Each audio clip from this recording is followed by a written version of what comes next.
તમારી સમક્ષ નાટક રજૂ કરીશ. એક જણે દિવાળીની રાતથી ચા છોડી દીધી. એમનો સંકલ્પ જીવેલો પણ ખરા. એક અઠવાડિયું, 2 અઠવાડિયા, મીનાક્ષીબેન વોલ્યુમ વધારે. ચા ન પીધી એટલે ન પીધી. એમણે ચા ન પીધી એટલે ન પીધી. માતાનો પ્રેમ.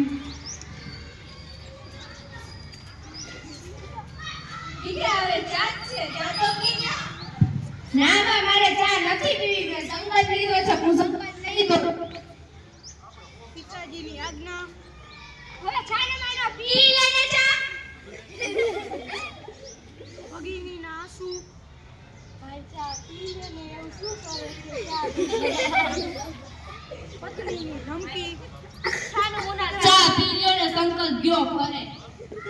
થોડી મસ્કરી. એલિયા લે, ભાઈ ચા બંધ કરી દીધી. ચા હે ચા બંધ કરી દીધી. હવે છાની મુની ચા પી લે ને.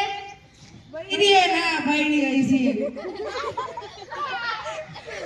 અરે સાંભળો છો, આને તો ચા બંધ કરી દીધી. શું વાત છે? ચાની જાહેર ખબરો. ભલે દફતરમાં. મજેદાર ગરમ મીઠી ચા, મિલી ચા, મિલી ચા. એક વાર પીવો તો ખુશ ખુશ રહેશો. વાહ મિલી ચા. બેટા ચા પીવી છે? હા, મજા તો આવે એમ છે, પણ ચા સંકલ્પ નથી દોડો. ના બા, મારે ચા નથી પીવી. ચા પીને આવે. ના, નથી પીવી મારે. કોઈ એમને ચડાવી ન શક્યું. એમના એ સમયનો મહિમા દિશામાં ગાજી રહ્યો. છેક સ્વર્ગમાં પણ એના તરંગ પહોંચ્યા ને ઇન્દ્રનું ઇન્દ્રાસન પણ ડોલી ઉઠ્યું. પરંતુ થોડાક અઠવાડિયા પછી જ્યારે એ ભાઈ કોક માંદગીની માયામાં લપટાયા, એ વખતે એમના થોડાક ઉપવાસ કરવા પડ્યા. અને ત્યારે એક ધન્ય ક્ષણે એમને જ્ઞાન થયું કે ચા પીવાથી ઉપવાસમાં રાહત રહે છે. એટલે એમણે હળવે રહીને ચા પીવા માંડી. બા અહીંયા આવો તો. હા બેટા શું થયું? બા, મેં સાંભળ્યું છે કે માંદા હોય ને ઉપવાસ કર્યો છે, તો થોડો ટેકો રે, મને એક કપ ચા આપો ને. શું ચા પીવો છે તારો સંકલ્પ? ઈ ગયા બારમાં મને ચા આપો, અત્યારે મારે પીવો છે. હા બેટા, હમણાં લઈ આવ.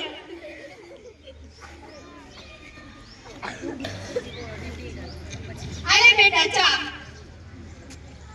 અને પછી તો 2-4 મહિના માંગી ગઈ, તોય ચા તો રહી જ પડી. અને હવે તો એ સાજા થઈ ગયા પછી પણ રોજના 7 પ્યાલા ચા પીએ છે.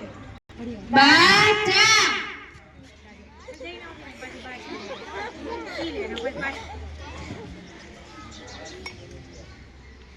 ફટાફટ કરી બોલ. બા ચા.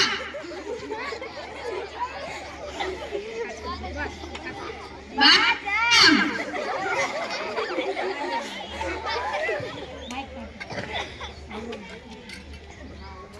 આમ એમની માંગીના બહાને એમનો સંકલ્પ સ્વર્ગ સિધાવ્યો અને ફરી કદી એને પુનર્જન્મ ન લીધો.